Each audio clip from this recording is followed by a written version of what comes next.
यावरती ना काहीतरी कायमचा तोडगा शोधला पाहिजे. शन्याचं लग्न झालं ना का मगच मला बरं वाटत. आता हे बघ, इतके दिवस ती शेजारी राहत होती, आज तर ती घरी आली. माझंही लक्ष लागत नाही घरी होती. मी बाहेर असते, कामात असते, यायला उशीर होतो. ती बया घरी आली तर तिनं काही केलं तर असे असे वेगवेगळे विचार मनात येतात. नाही म्हणजे माझा यांच्यावरती पुरा विश्वास आहे, पण त्या शन्यावरती नाही. ही शन्या ना यांच्या आयुष्यात कायमची गेली पाहिजे. मला तर वाटून राहिलं ही मुद्दाम इथे आली आपल्यामध्ये भांडण लावायला. राधिका, तू फक्त शनायाबद्दल बोलतेस, पण हा विचार नाही करतेस की टाळी एका हाताने कधीच वाजत नाही.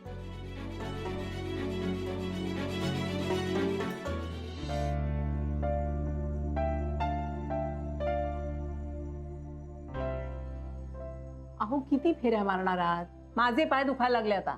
जरा शांत बसा बघू. काय जे झालं ते झालं. ते वाद कोणाकडे होत नाहीत. तुम्हाला काय म्हणायचंय? म्हणजे बघ, आता समजा तुझ्या माझ्यात वाद झाले किंवा तुझ्यात आणि समिधामध्ये वाद झाले तर दुसऱ्या दिवशी बोलता ना तुम्ही. हो. हा, मग तेच म्हणतो मी. उगाच कशाला, तर वाद संपलेले आहे. मी पण भाऊसाहेबांची बोलायला सुरुवात करतो ना.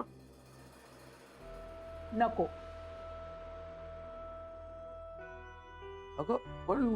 अगं पण काय, काही गरज नाहीये. हे बघा, त्यांनी आपल्याला सांगितलं ना घरात परत पाऊल टाकायचं नाही, मग नाही जायचं आपण. आणि समजा समजा तुम्ही गेलात, अगदी प्रेमाने गेलात आणि ते तुम्हाला उलट सुलट काहीतरी बोलले तर सगळ्यात जास्त त्रास राधिकाला होणार आहे.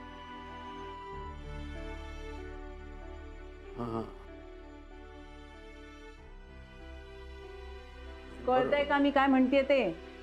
नाही, हे तू बरोबर बोलतेस, पण ते राधिका आणि अथर्वची भेट कशी काय होणार? काय झालं भेटणं व्हायला? राधिकाची आठवण आली तर आपण दुकानात जाऊन भेटू, अथर्वची आठवण आली तर शाळेत जाऊन भेटू, पण तुम्ही त्या घरात पाऊल टाकायचं नाही. भारती, तू बोलतेस? हो, कारण त्या घरात पुन्हा तुमचा अपमान झाला तर मला खपणार नाही. आणि आपलं आणि राधिकाचं नातं आहे ना, ते कधीच तुटू शकत नाही.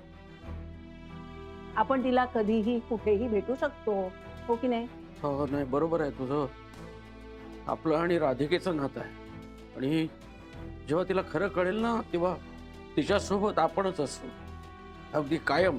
अर्थातच, पण मग असा चेहरा पाडून बसू नका. आणि गुरुनाथचं म्हणाल ना, तर त्यांनी जे काय केलंय त्याचं फळ त्याला आज ना उद्या कधीतरी भोगायलाच लागेल. नाही, ते बरोबरच आहे. एके दिवशी त्याला चांगलाच धक्का बसणार आहे. कारण काय, सत्य लपून राहत नाही, कधी ना कधी उघडं पडतंच. बर, मग आता चहा घ्याल? करू चहा? शांत बसा, चेहऱ्यावर हसू. चहा आणते.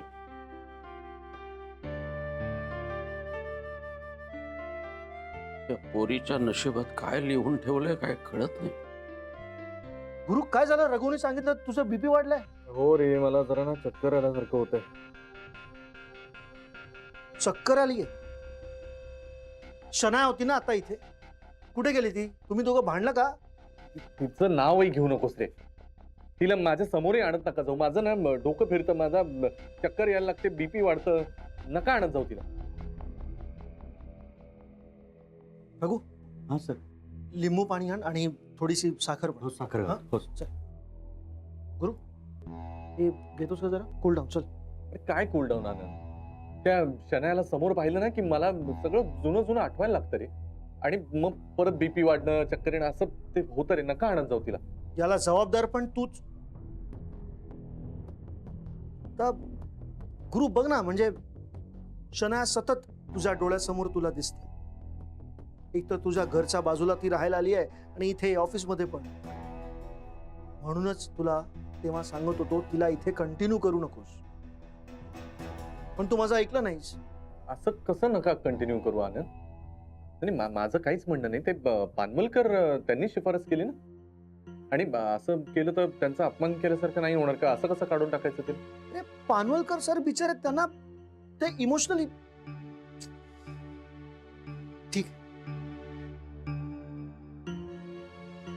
गुरु, इतकं पण चांगलं वागू नकोस की चक्कर तुलाच येईल. ए, मी काय बोलतो, तिला ठेवूया, तिला तिला तिला इकडनं काढायचं नाही, तिला ट्रान्सफर दिली तर पुणे किंवा नाशिक, आणि सोबत श्रेयसला पण पाठवू ना आपण. म्हणजे काय, वहिनीला त्रास नाही, तुला त्रास नाही, घरच्यांना त्रास नाही, कशाला हवी आहेत विकतची दुखणी? बरोबर ना? पाठवून देऊया तिला आपण. हा हा. सो लिंबू पाणी. मी करतो विचार. येस. तू साखर कुठे? आनंद म्हणतो ते काही अंशी खरं आहे. नाही, आता खरंच काहीतरी करायची वेळ आली आहे. नाहीतर आमचं सिक्रेट लवकरच सगळ्यांना कळेल. बाकी सगळं मॅनेज होईल, पण शनायाची अट ती कोण मान्य करेल? Excuse me. नोटीस. काय वाटलं तुला? मी फक्त बोलेन, करणार काहीच नाही. वाच.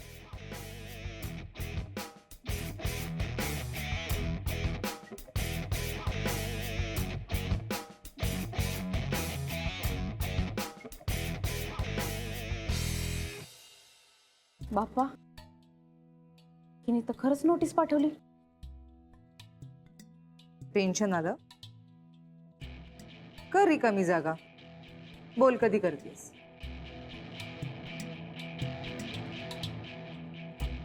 तुला काय वाटलं, मी एकटी नवीन इथे बिझनेस करून राहिले म्हणजे मी घाबरून जाईल?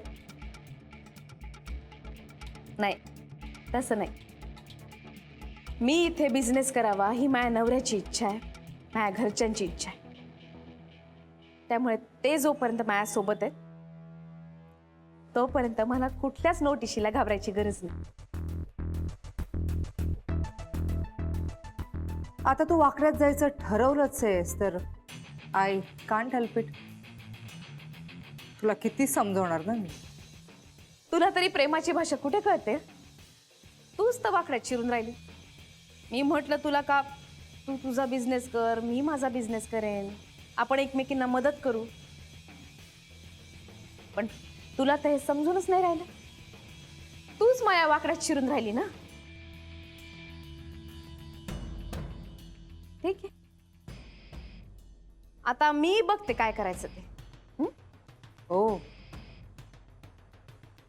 चल मी पण बघते काय करतेस तू. वाटलं होतं तितकी मूर्ख नाहीयेस तू. I like it.